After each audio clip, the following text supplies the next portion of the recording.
interno y en medio externo. Bueno, al llegar la adenosina acá, como ya les mencionaba, ya tenía 4 tipos de receptores diferentes. Específicamente aquí va a trabajar con lo que es el receptor 1 o también puede pasar con el receptor A2A. Como les decía, y el profesor los decía, hay 2 formas, que es el iónico, que ya tiene los canales pues prácticamente abiertos, o este que no, pues no va a ingresar de una vez esto al interior de la célula, sino por medio de la proteína, por medio del ligando. Al llegar aquí el ligando, que en este caso va a ser el receptor, digamos que es el A1,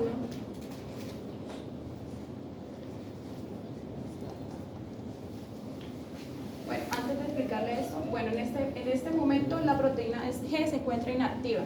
¿Cómo sabemos que es inactiva? La proteína G se divide en 3 tipos, que es el alfa, el beta y el omega. Y acá está, ¿cuál es el DTP? GDP.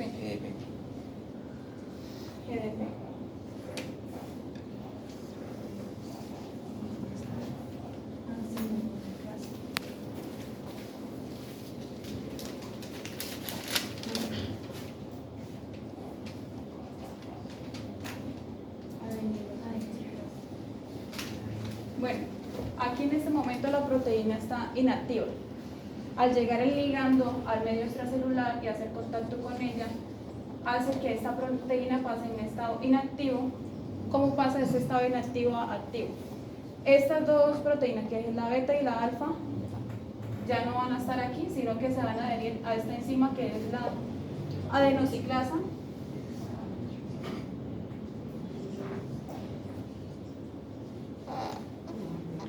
Y esto acá ya no pasa de ser GDP a GTP. Aquí ya pasa la proteína a estar en un estado activo. Al estar en un estado activo, hace que, recordemos que una de las funciones de la proteína G es abrir canales iónicos. En este caso ya abrir un canal.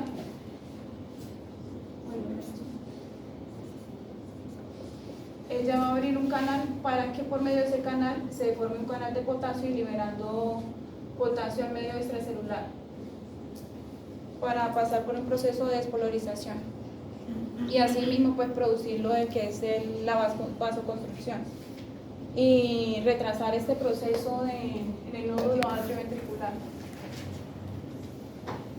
Ya. Bueno, pues cuidado. El objetivo de la adenosina es que a él le faltó mucho consultar, ¿sí? Porque ¿qué es la adenosina? ¿Qué es la adenosina? Y de punto de cansé que anoche tarde cuando llegué de la casa a trabajar, el tema de ustedes que me preguntaron que no encontraban el tema del receptor y esa vaina, ahí me preguntó, ahí me escribió. ¿Por qué esa es la importancia de este tema de la adenosina? Porque es que es un precursor de ¿qué? ¿Es un precursor de qué? ¿De ATP? ¿La adenosina es un precursor de qué? ¿O qué es la adición a la adenosina? Aparte de la vasoconstricción. No, o sea, un precursor, ¿qué promueve? ¿Qué crea? Aquí están explicando otra parte de lo que falta decir, no señor. Lo que pasa es que la adenosina lleva a convertirse ¿a quién? Creo que están hablando ustedes, están hablando de energía. Pues que supone que la adenosina, digamos, se utiliza cuando se gasta energía, o sea, es como un residuo de la energía. O sea, es como lo que No, no es un residuo, no señor. O sea, cuando se gasta energía, o sea, ATP, la adenosina tiene Cuando se gasta energía, ¿pasa qué? ADP. ADP. O también puede pasar a qué? ¿Cierto? Entonces, este es el objetivo del tema de la adenosina, ¿sí? Que la adenosina se le adicionan 3 moléculas de fosfatos. Fosfatos. Tiene 3 fosfatos. Pues llama adenositrifosfato. Lo que usted está aquí más o menos tratando de explicar es el cómo se convierte, cómo se crea el ATP, cómo ella se me muestra energía. Entonces yo le explicaba en el correo, ¿a dónde hemos visto esta vaina?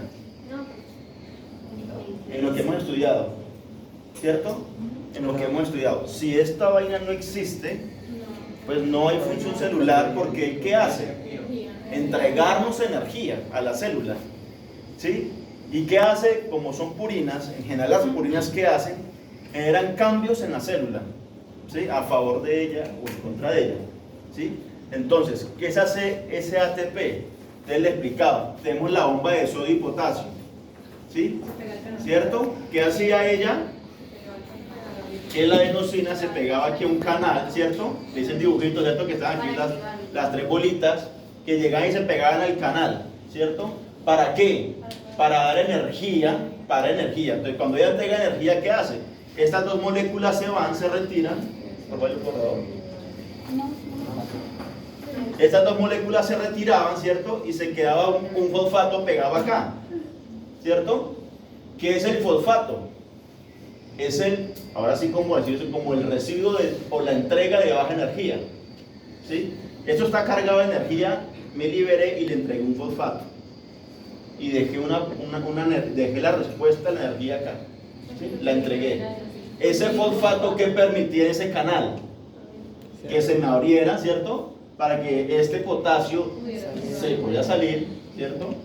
Y cuando este potasio, cuando ese fosfato se iba, este canal se invertía, ¿cierto? Entonces el sodio empezaba a ingresar. Y lo vieron en dopamina, lo vieron, en todo vieron el ATP y vieron el segundo mensajero del MAC, ¿cierto? Que son resultados metabólicos de la entrega de energía. Que este es alta energía, este es el resultado de entregar energía, y esto es mayor energía todavía en construir un MAC, ¿cierto? Ahora, el tema era cómo luego hacían los fosfatos, cómo hacía por la energía, cómo se imprimía esa energía, por medio del trabajo que ustedes hacían de los canales, ¿sí? Hacían canales, empezaba a pasar iones, empezaron a pasar iones por el canal de sodio, ¿sí? Y ese ion ve cargado ¿con qué?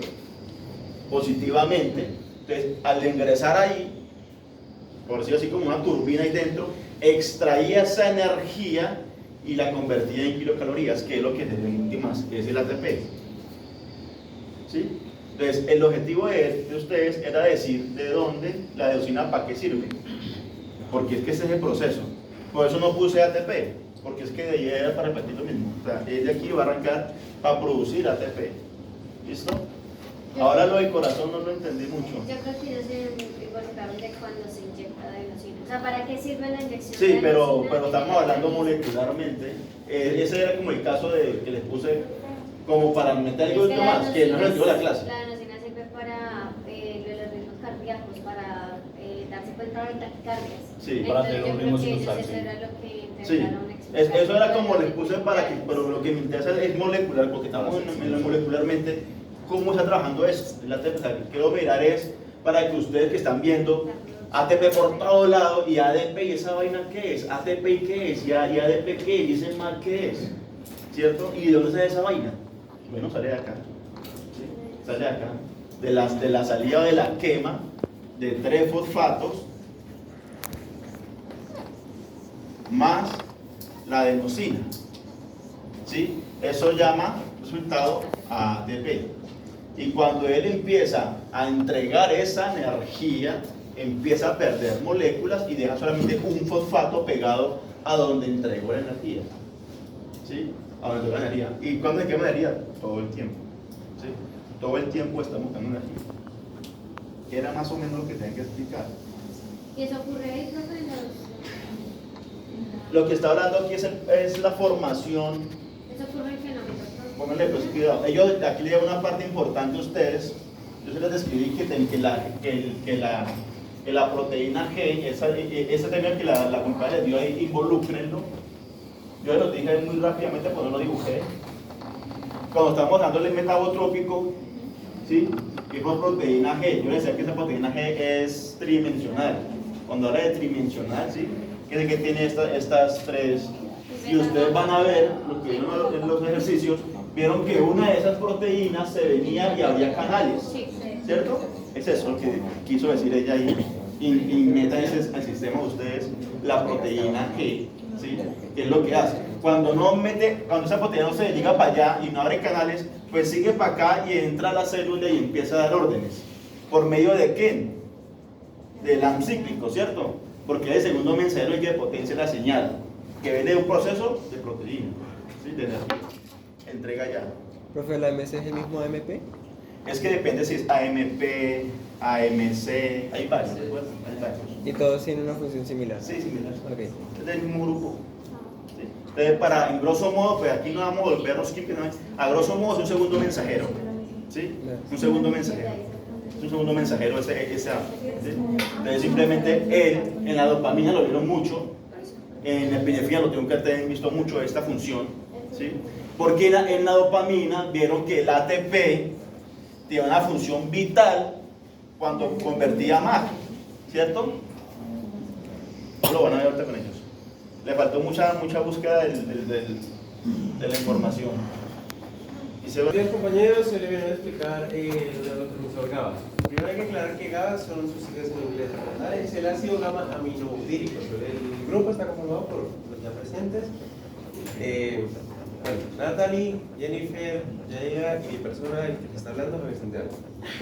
Bueno, ¿el qué es? Primero hay que hablar que el GABA es un neurotransmisor que se encuentra muy presente en todo el cerebro. Este es el que se encuentra en más abundancia en todo el cerebro. Más adelante les hablaremos de la función que este cumple. Fue descubierto en el año 1950 por Eugene y J. Aguapal. La vía, pues ya la mayoría de neurotransmisores que vamos a hablar en el día de hoy en la clase son de vía química. ¿Cómo sabemos que es una vía química? Porque hay un espacio sináptico. Sale una neurona presináptica, se queda en un espacio sináptico y llega una neurona postsináptica. Hay que aclarar que este neurotransmisor, como el resto de neurotransmisores, cumple una función que es el de mensaje, el de pasar información de una neurona a otra. Y participa en la comunicación entre neuronas, por lo ya mencionado. Perdón, por lo ya mencionado. ¿Cómo interactúan? Acá vamos a entender que el GABA sale a una neurona presináptica, está en el espacio sináptico y va a llegar a una neurona postsináptica. ¿Cómo va a llegar? ¿Quién va a recibir? Ahí vienen los receptores. El GABA tiene tres tipos de receptores: el GABA A, el GABA B y el GABA C. El GABA el GABA C se le conoce como una especie de receptor igual que el GABA A, o sea, es como una especie de mini receptor, es como el mismo GABA A, pero se le dice otro nombre, entonces también se le conoce como GABA RHD. El GABA A, el GABA C son ionotrópicos, o sea que van a haber un intercambio de iones. Como ya mencioné, este es inhibitorio, el GABA es inhibitorio, entonces lo que va a hacer es inhibir, controlar. ¿Qué es lo que ya el profesor nos mencionó? Cuando una célula está positiva, está excitada. Cuando está negativa, está inhibida, se inhibe. Entonces lo que va a hacer principalmente el GABA A, que es el más conocido, es el receptor más conocido, es meternos cloro para repolarizar y por hiperrepolarizar, que es lo que nos va a inhibir.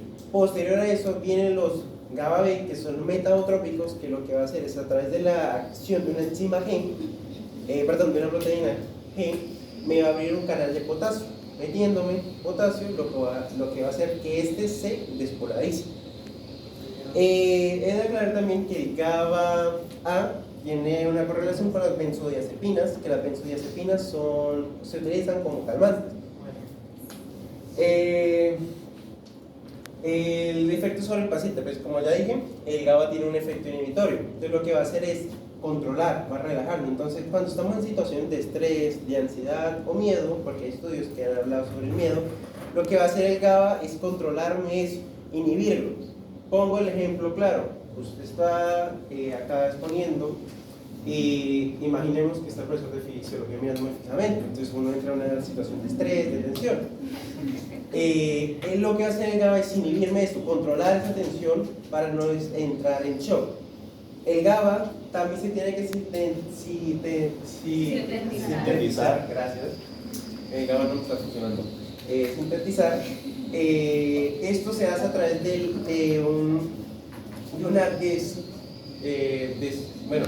la enzima del glutamato descarboxilasa. Si el GABA no se sintetiza, el paciente es muy propenso a convulsiones, porque el GABA lo que hace, como ya dije, es controlar. Entonces nos ayuda en caso de que el GABA principalmente se utiliza para pacientes que tienen epilepsias, ataques, convulsiones, exactamente. Y referente a las benzodiazepinas, también sirve para los barbitúricos o el alcohol. El GABA también tiene un papel importante en el comportamiento, la cognición y la respuesta del cuerpo frente al estrés. En un estudio que se hizo a gente que hace deporte, se mostró que cuando la persona está haciendo deporte, los niveles de GABA son muy altos para reducir ese estrés. ¿Ya? ¿Ya? Bueno, entonces, resumen. Entonces, el GABA tiene funciones ¿qué? Inhibitoria, Inhibitorias. de control. De control. El GABA se comunica con la célula por las vías de Vía química. química y tiene los canales de Hielotrópicos y metabotrópicos. y también usa los Metabotrópicos. ¿cierto? Interactuamos cuando ponemos medicamentos, ponemos barbitúricos, Benzodiazepinas. benzodiazepinas, el consumo del alcohol, ¿sí? Va a afectar directamente la función de este neurotransmisor. ¿Sí? Desarrolla demasiadas funciones motoras. Como decía, es uno de los más abundantes, porque cuando miraron ustedes ahí, el fenilketamina que es muy abundante, el opioide es muy abundante. O sea, esos son como los principales. Hay muchísimos más de 60 han descubierto, ¿sí? Pero pues son los tradicionalmente más antiguos, más conocidos y con más funciones en el sistema. ¿Listo? ¿Sí? ¿Algo más? ¿Alguna duda que tengan? ¿Alguna pregunta? Pues algo que en la benzodiazepina lo que van a hacer es llegar al receptor del GABA. Entonces, lo he agregado. Muchas gracias.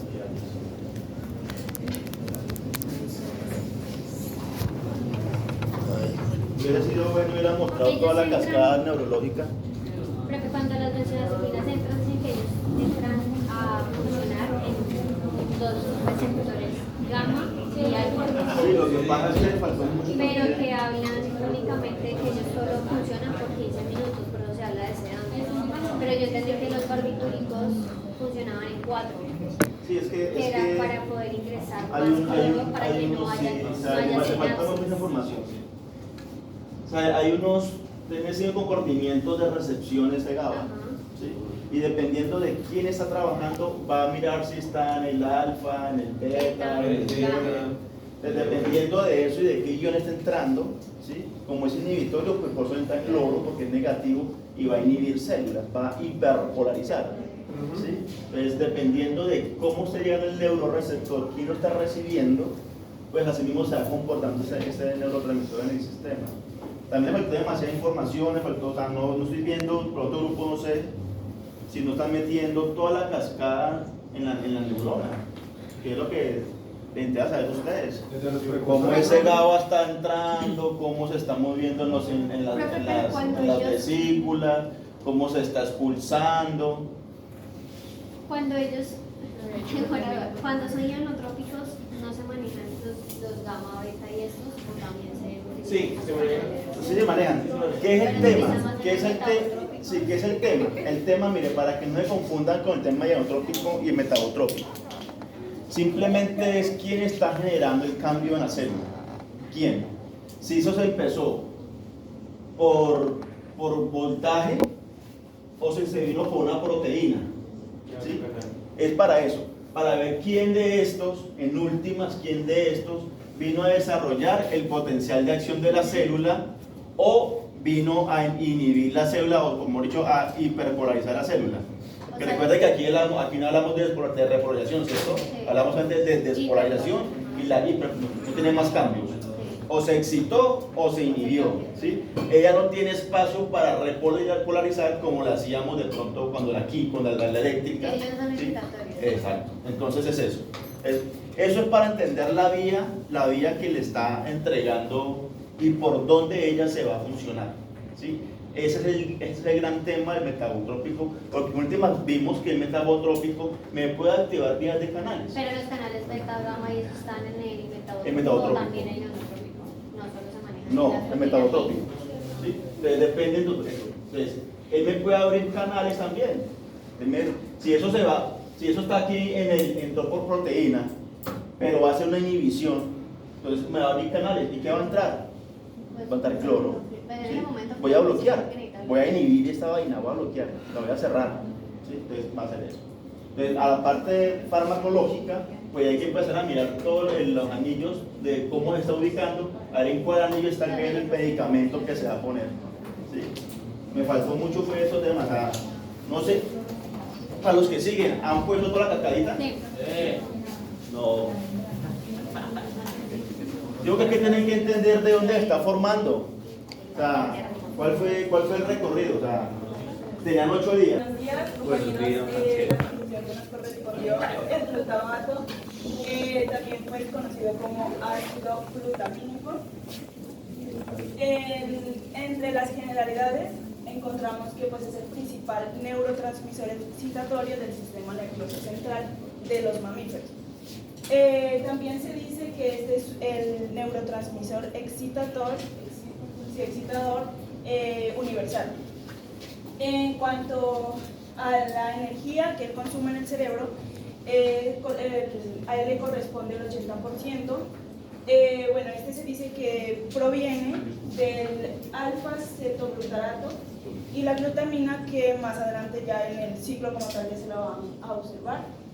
Entre la interacción que tiene en el sistema nervioso está el aprendizaje y la memoria, pero tiene más adelante ya lo menciono, y es secretado por las terminales presinápticas excitadoras.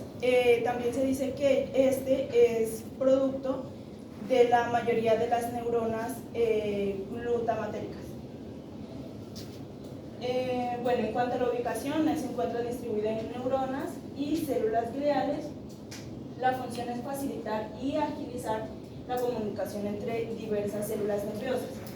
Y en el proceso de interacción está la vía inotrópica y la metabotrópica. Como lo mencionaba, él tiene más, digamos, interacciones en lo que es el demás sistemas. Está el sistema motor, sensitivo, emocional y cognitivo, y también esto de la plasticidad del cerebro. En cuanto al, bueno, esta interacción él maneja, o sea, él se encuentra en estos diferentes sistemas siempre y cuando el glutamato se encuentre en equilibrio. Cuando se presenta un desequilibrio, por lo general en los textos mencionaba que cuando hay mucho glutamato, se ocasiona degeneraciones neurológicas como el Alzheimer, enfermedad de Huntington, no sé qué, Parkinson, y cuando, por el contrario, cuando se da lo que es la reducción o hay ausencia de glutamato, se generan esto, lo que es epilepsias, lesiones cerebrales isquémicas y la esquizofrenia. Y en cuanto al proceso de liberación y recaptación del glutamato, pues ya mi compañera lo... El glutamato tiene una estructura de 5 carbonos. Esto lo tiene gracias a la glucólisis, gracias a la glucosa seguido de la glucólisis, el ciclo de Krebs y al alfa-cetoglutarato. Y también tiene un amino de glutamina que es NH3. Bueno, aquí podemos encontrar la neurona posináptica que tiene vesículas y dentro de las vesículas está el glutamato. Sale el glutamato cuando se despolariza y entra el calcio. Al salir, y si hay mucha concentración de glutamato, viene un astrocito y gracias a un receptor llamado transportador de aminoácidos excitatorio obtiene este glutamato con un sodio y pues bueno, lo recapta y también pues como que lo convierte en glutamina sintasa y pues después pasa a ser glutamina y queda a nivel... O sea, que cuando una vez está acá en el astrocito, este pasa a ser glutamina, pero por medio de esta enzima, la glutamina sintasa. Pero, o sea, mencionaba que hay que tener en cuenta que glutamina y glutamato son dos cosas diferentes. La glutamina es, digamos, como la precursora del glutamato junto con el alfa-acetato, como lo mencionaba al principio. Ya pues unidos estos dos se da como tal el glutamato. Se dice que esto es como un reciclaje y el 40% del glutamato pues proviene aquí de los astrocitos. Bueno, ya cuando está la neurona presináptica, tiene entonces está la presináptica y está la posináptica, perdón.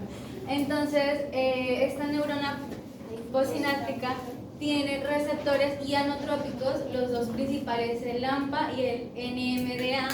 El AMPA es más soluble a las moléculas de sodio, entonces el sodio como que se adhiere, como O sea que primero llega, pues ya una vez está aquí el glutamato, se adhiere al receptor, en este caso pues al AMPA, que es como el que inicia, digamos, el proceso ya en la neurona posináptica, se adhiere y genera el canal de sodio. Entonces ahí comienza ya a entrar lo que es el sodio. Bueno, cuando entra el sodio, la neurona se despolariza y cuando está el otro receptor, NMDA, está con un tapón de magnesio y esto no permite la entrada de calcio. Entonces, al despolarizar, este tapón como que se abre y permite ya la entrada de calcio. Bueno, también dice que hay otros receptores como es que ahí sí no sé, si es un receptor secundario metabotrópico, porque dice, sí lo mencionaba como mensajeros secundarios y mencionaba, o sea, los metabotrópicos, pero en sí no como tal el ciclo. O sea, digamos que los más predominantes, los principales aquí es el ionotrópico. Y el metabotrópico, ahí tenemos como esa otra profecía, es que él era, o sea, él ya estaba conformado por estos, que es la proteoquinasa CA y la calmodulina. Recuerden que ionotrópico y metabotrópico son dos vías distintas, ahorita, ¿cierto? Lo que es que por la vía ionotrópica, que es la NMDA, y el AMPA, ¿sí? que el AMPA es la vía rápida del receptor y el NMDA es la vía lenta, ¿sí? O sea, la que permite sostenerme en el tiempo lo que quiero hacer, la concentración, decía que para aprendizaje, por ejemplo. o sea, reacciona rápido, pero para llevarlo, estamos aquí aprendiendo, ¿siendo? Entonces llega la unión sináptica por la vía del AMPA. Entonces eso permite que poder no ver el tema, ¿sí? Pero el canal que activa del NMDA me dice, uy, si estoy entendiendo, también me permite sostenerme y decir, entender lo que estoy haciendo. Es como decir, ¿sí? Entonces ese me capta, me trae rápido acá, pero el NMDA que está trabajando ahí detrás de él, ¿sí? Me sostiene la atención, ¿sí? Me sostiene ahí, estoy atento, estoy aprendiendo. Es una vía. Y la otra vía, pues la metabotrópica, ¿y qué diferencia es? Que entra la célula no por un canal, sino que entra por un receptor de proteína. Y ya le expliqué que la proteína, o si bien sea, se va para hacer la MPC, ¿sí? O saca un bracito, desliga la proteína que le acompaña la motorita y abre un canal. ¿Sí? Depende de la que quiera tomar allá. O sea que en este caso sí está presente el metabotrópico, porque en lo que más consultamos solamente se encontraba el ionotrópico. Sí, claro, pero eso depende de la vía y el receptor que esté saliendo allá, ¿sí? Depende de quién esté trabajando allá, es la vía que va a tomar el neurotransmisor. Bueno, y dice que cuando entran las moléculas a la neurona posináptica, pues ya empiezan como que a aparecer más receptores. Entonces no solamente el glutamato entra por un receptor, sino que por varios receptores. O sea, decía que cuando una vez ya entraba el calcio, aunque en otros textos también mencionaba que aquí había dos canales, uno de calcio y otro de sodio. Y pues una vez ya entraba el calcio, mandaba estos mensajes, que estos mensajes van hasta el núcleo de la neurona, y ahí prácticamente el mensaje es que la neurona se comienza a desarrollar. Y cuando ya se comienza a desarrollar, digamos como el crecimiento más fundamental de ella, es que empieza a abrir más receptores en distintas partes para que pues el interior de la neurona se vuelva más positivo. Por ende va a haber una despolarización y se va a ver una función excitatoria, y pues se va a seguir la información pasando. La otra era que decía que el astrocito es fundamental que haga como este barrido, digamos aquí, porque lo que él toma, el glutamato que él toma, es lo que ya no utilizó la neurona. Entonces es importante que él haga esto, porque cuando hay exceso, lo que mencionaba en el texto, cuando hay exceso de glutamato es cuando se generan las diferentes enfermedades, las diferentes patologías. También mencionaba que existen estos fármacos, la ketamina, amantadina y memantina, que es como para regularlo, como para controlar el glutamato y inhibirla. Ajá. Entonces, esta decía que cuando me taponaba, digamos, este receptor, hace de que el cuerpo entre como en anestesia, analgesia, y este fármaco es utilizado para lo que es el Parkinson, para la enfermedad de Parkinson. Lo que hace él es como proteger esta neurona para que el exceso de acá no ingrese a ella y no se produzca esas patologías. Y pues ella va a bloquear los canales, ¿sí? Va a bloquear canales y va a ser más difícil la permeabilidad de esos iones por ese canal. Ella se ubica ahí y tapona y dice: aquí no entren más, están abiertos. Ella se para la que también dice: aquí no entren más que yo. Entonces empieza a devolver. Entonces, como se empiezan a quedar ya en el espacio sináptico, viene el astrocito y hace que o sea, el barrido, ¿sí? El barrido. Entonces van a ver que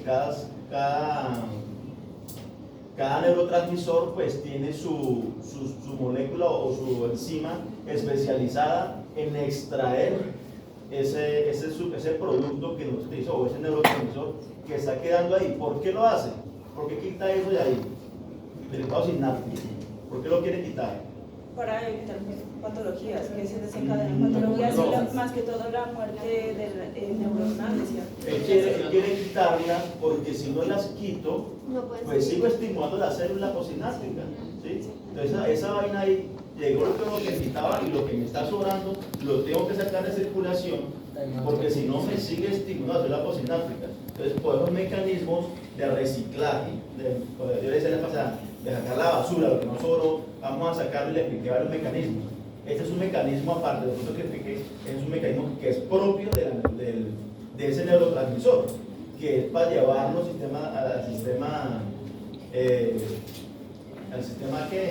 a la vía sistémica por vía sanguínea y volverlo a usar, degradarlo a sintasa para volver a usar otra de glutamato, que el glutamato sale de la glutamina, que es la génesis del glutamato, pues, ¿sí?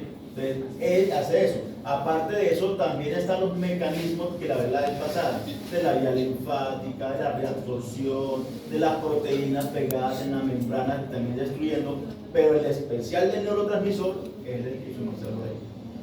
¿Bien? Algo adicional era que decía que lo que es el glutamato es el precursor del GABA. Y también en cuanto a la sinapsis, él representa, interactúa entre un 90 y 80%. Bien. ¿Alguna pregunta, muchachos? ¿Qué hace el magnesio? ¿Qué hace el magnesio? No permite la entrada del calcio, ¿no? O ¿De sea, quién? como que de calcio, o sea, permite, está como un tapón. Es un tapón. ¿Y quién lo destapa? El calcio. El receptor. O sea, primero es eso. El El receptor. sodio. Sí. Y una vez El sodio y el calcio y la una vez adhiere el glutamato, ya permite como la abertura de esos canales. Sí, el glutamato viene a abrir canal de sodio. O sea, recepciona con un canal sódico por potencial también, por cargas eléctricas del iono, ¿no? Entonces, va a actuar con el sodio. Cuando empieza a ingresar sodio, como es excitatorio, que necesitaba la célula sináptica, volverse ¿qué? Repolarizarse, volverse muy positiva. Entonces, ¿qué hizo? Se trajo iones más poderosos. Se trajo el sodio y se trajo el cloro. O sea, están entrando para dispositivos cada nadita entrando a la célula. ¿Sí vio? Eso fue lo que hizo. Para volverla súper positiva y hacer un buen potencial de acción. Recuerden muchachos que todo eso se va para el cono axónico, o sea, todo viene eso, no tengo que esa vaina. ¿Listo? ¿Algo más bien ahí? ¿Les quedó claro, muchachos? Van haciendo un resumen.